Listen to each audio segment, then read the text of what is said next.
Managing taxes can often feel like navigating a maze, especially when it comes to withholding tax. This crucial part of tax compliance has direct implications for your cash flow and business operations. Let's decode withholding tax, understanding the rates and how to stay compliant, ensuring your business runs smoothly and legally.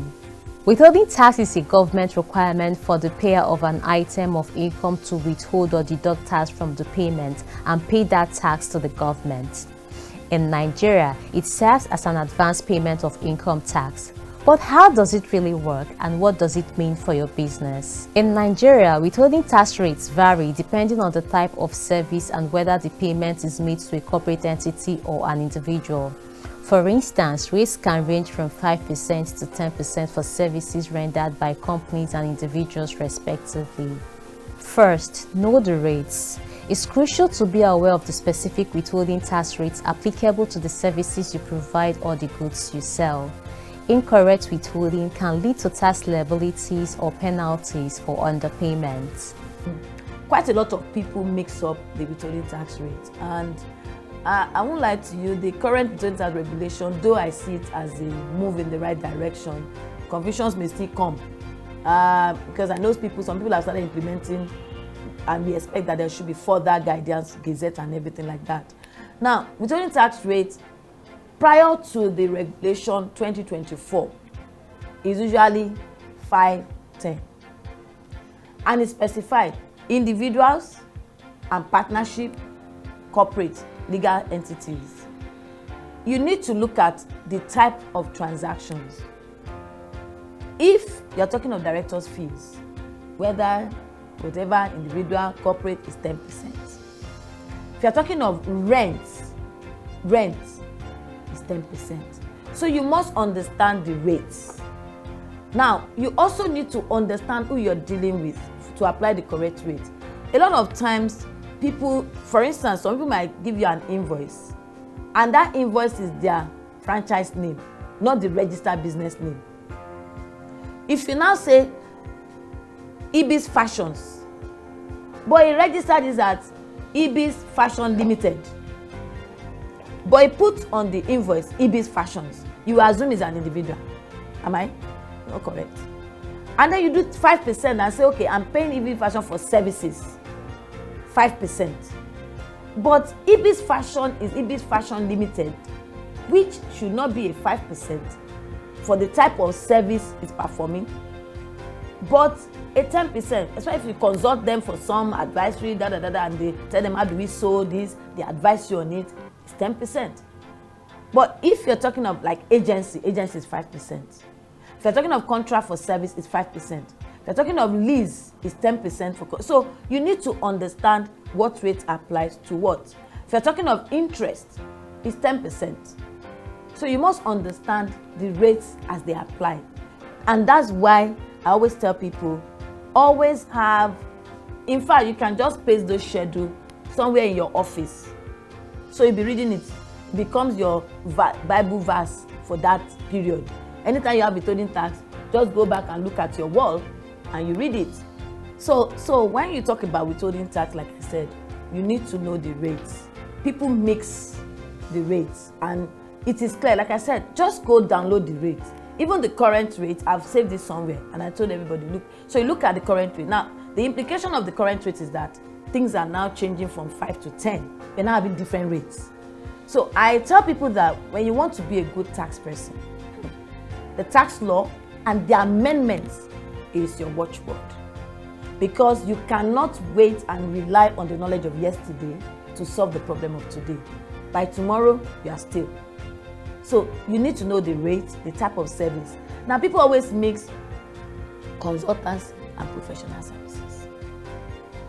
Professional services are usually partnership, individual, registered business names. People that have ABC Professional Services, ABC and Co. But mind you, some people will have ABC Professional Services Limited. There's difference. You need to check. So that's why it's good for you to have their registered business name. At some point, I had to tell my team, go online, go to CAC portal, confirm that this is the registered business name. we now notice that the name on CAC is not the same. So we now started saying, no, rate is not 5, rate is 10. So those are things that, you see, I always tell people that you don't just rely on even what your consultant tells you. Consultants, they also learn. When your consultant knows that you know, they will be well prepared to come to you. So they need to understand the new rates have differed. We now have directors' fees attracting 15%. That used to be 10, which will be different from dividend. Dividend used to be 10%, directors' fees 10%, interest 10%. It's no more like that. So those are what I would just say, that people should know the rates, the transactions that they apply to, and the category of beneficiaries, so that they apply the correct rate. When you make mistake with the application of the rate, let's assume another aspect, you've deducted properly, but you paid to the wrong tax authority. It's also an error that will happen. At that point, you are at the mercy of the tax authorities. The only way you can adjust yourself is if you still have other transactions with that particular vendor. Then you can now say, sorry, I deducted 5, but I paid to this authority. Okay, how can we do correction? But some vendors will tell you, sorry, it's your problem.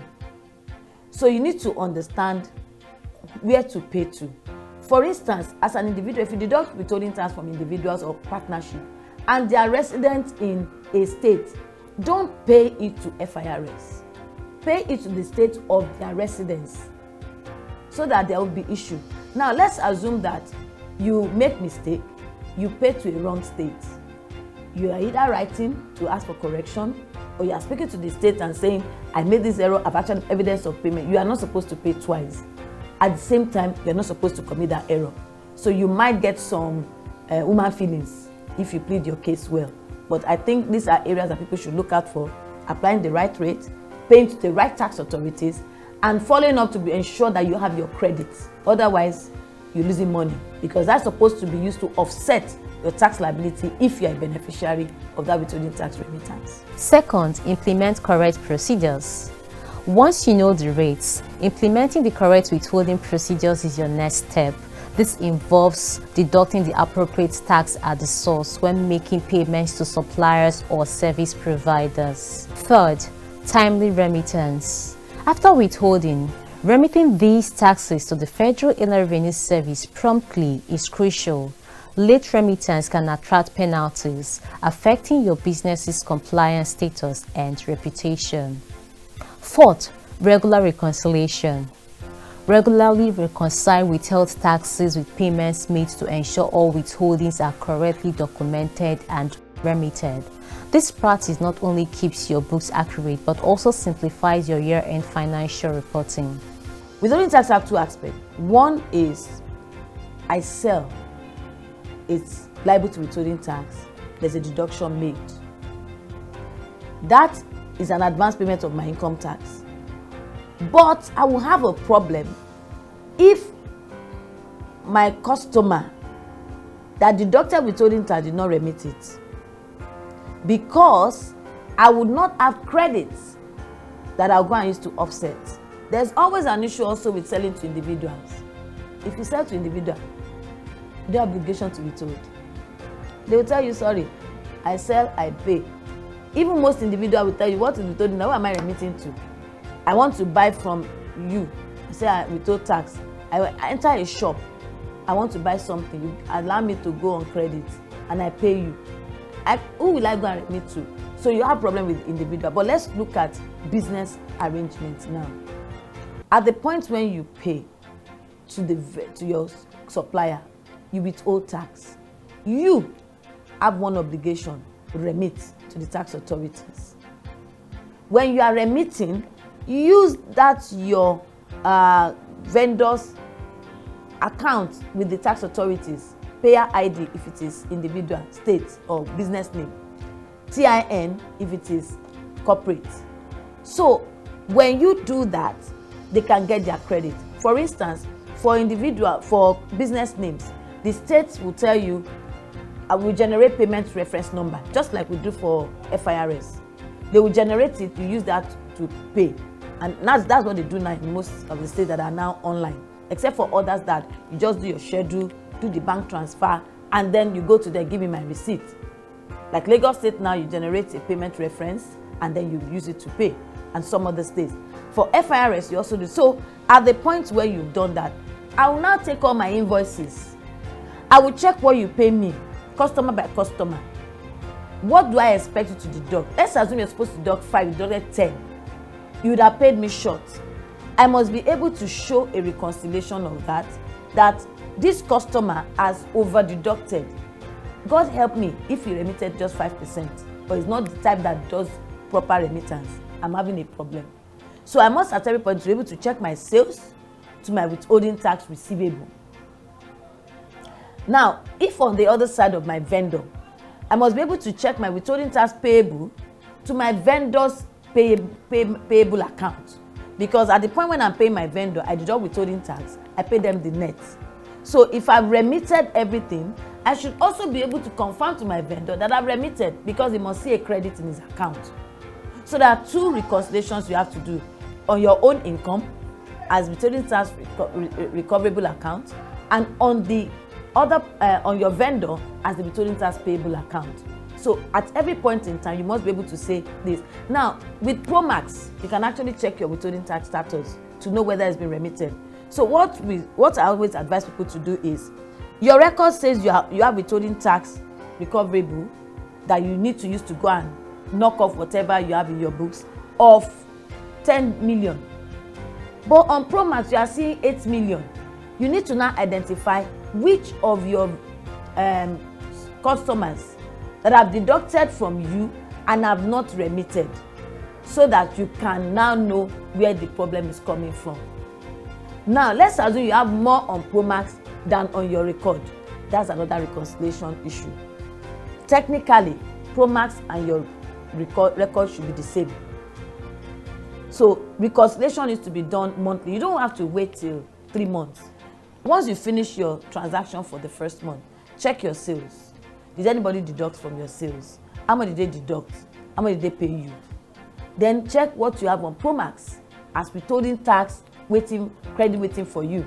Reconcile that. You look to your payable, check what you've remitted, because your payable, from the accounting side, once you make payment of that payable, you should go and be taking it out of payable, knock it off to show that you've paid.